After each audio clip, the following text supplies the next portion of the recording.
Today's question is, what are Cristian Javier's and Framber Valdez's expectations for 2023? 713-780-ESPN, the HRP listener line, 713-780-3776. Let's start. What do you want to start? ERA, wins? I mean, I think wins. Let's start with wins, because you always say wins first. I think we got to first decide where do you want to start with wins, or is it quality starts? What you just said? Is it wins or quality starts? We can do both. We can do both. More people are going to look at wins than quality starts. Yeah. Like, are quality starts more important than wins whenever we're evaluating a single pitcher with, erase everything else? Yeah, I think so. Less I think of the deep dive. The deep divers are going to look at quality starts. I think just the regular average fan is just going to look at wins and losses. Exactly. Like they show win-loss record and ERA. Is quality start a better representation of a pitcher's like quality? Yeah, I would say so. Because, a lot of times wins luck. Like I always point to, what was his name? Jeremy Robertson, back when the Astros had Clemens. No, he was an Astro. Back when they had Jeremy like Clemens. Robertson? Yeah, he was like their fifth starter. He was a rookie and won like 15 games, and he had an ERA of like 5. Who was didn't the Yankees have a... Was it David Roberts? David, yeah, he was a reliever. Yeah, that's one I wanted like a year ago. Mm-hmm. That signed with the Phillies. Yeah, okay. I remember Jeremy Robertson now. Yeah, he was an Astro. His rookie year, he won 15 games. He went 15-9 in 03 with a 5.10 ERA. Oof. He pitched 8 games next year in Cleveland in 04, and then he literally never pitched in a big league game again. He won 15 games in his rookie year. Golly. Yeah, it's pretty wild. 713-780-ESPN. Let's go with the wins, because the wins are going to be something that's just easier to track. They post win-loss record. They post ERA. Framber Valdez, let's start there. What does Framber Valdez get in a win total in 2023? Man, I'm going to say... How many he had last year? I want to say he had 17 and 6 last year. I can see him winning.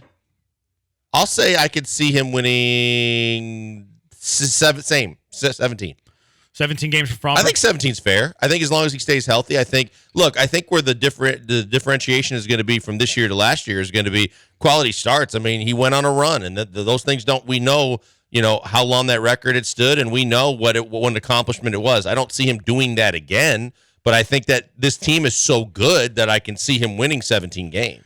I'm going to say that he takes a step back slightly in terms of wins. One, last year he was going deep into games, quality start every single time.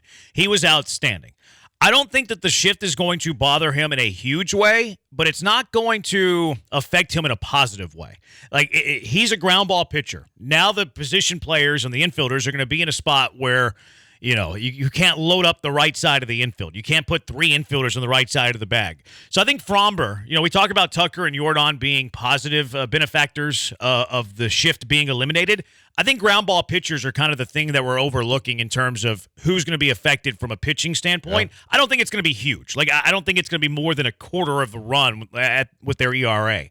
But I think it's going to cost him a couple of starts going deeper into games. Even if he's not giving up runs, he's giving up more base runners, he's throwing more pitches to get out of innings.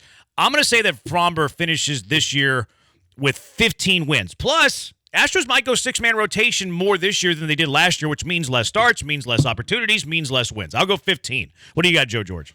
Yeah, I was going down that path too, so I was actually going 14. I think a lot of people would be disappointed if he had 14 wins. It's not really an anti-Framber thing. It's everything you said. It's the 6-man rotation. I think plays a big factor in this, so I'll go 14. Right. I honestly think that he's set up to have fans disappointed in his season because of how good last year was, because of the lack of the shift, like you said.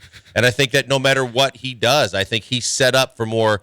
It's not even going to be failure, but I think it's going to be disappointment. I think fans are going to expect the same and more, not weighing in all the variables, and understand that he may have less wins. He may have less quality starts, but he may overall be better suited for the playoffs and be a better pitcher for you. Look, people aren't going to like this possibility. It's not even a take. It's not necessarily my opinion. But there's a very real possibility that a pitcher, when he's 28 years old, hits their peak in their career. Last year, Framber Valdez was 28 years old. Is it possible that Framber Valdez is a 28-year-old when he went 17-6 with a 2.82 ERA, led the American League in innings pitched, and finished 5th in Cy Young will be his peak? Yeah, I think it's a very fair and reasonable thing to think. But we'll see if Framber can put back-to-back years together. I still think he's going to be very good. I still think he's one of the top 10 pitchers in the AL.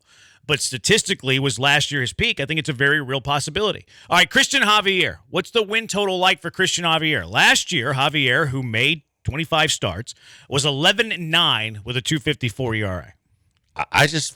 I may be crazy. I think he's going to win 18 games.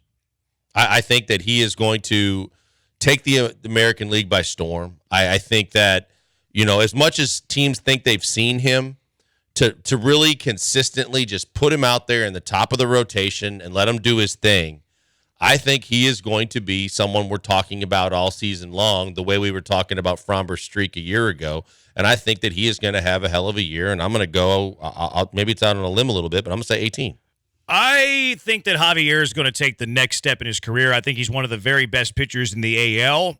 Javier doesn't go deep into games.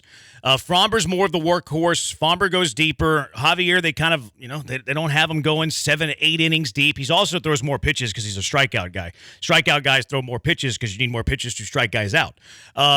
So Javier doesn't go as deep. Like, he made 25 starts last year, had a 2.5 ERA, and won 11 games. I think that Cristian Javier, I don't think he's going to lose many games. Like, I don't think he's going to lose as many as he lost last year, 9.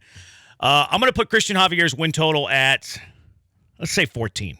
14 wins for Cristian Javier in 2023. Joe George? Yeah, I'm going to go 16. I'll meet you guys in the middle, which will be our consensus. And we are going to start doing that. We did consensus you're making for Jose. your math easy for yourself. No, that's where I wrote it down ahead of time. Okay, fair enough. Our consensus on Jose Abreu was a 2.88 average, 23 home runs, 92 RBIs. Would take that. So, and we'll do a consensus on these guys as well. So 16 will be our win total for Javier. What was our Framber consensus?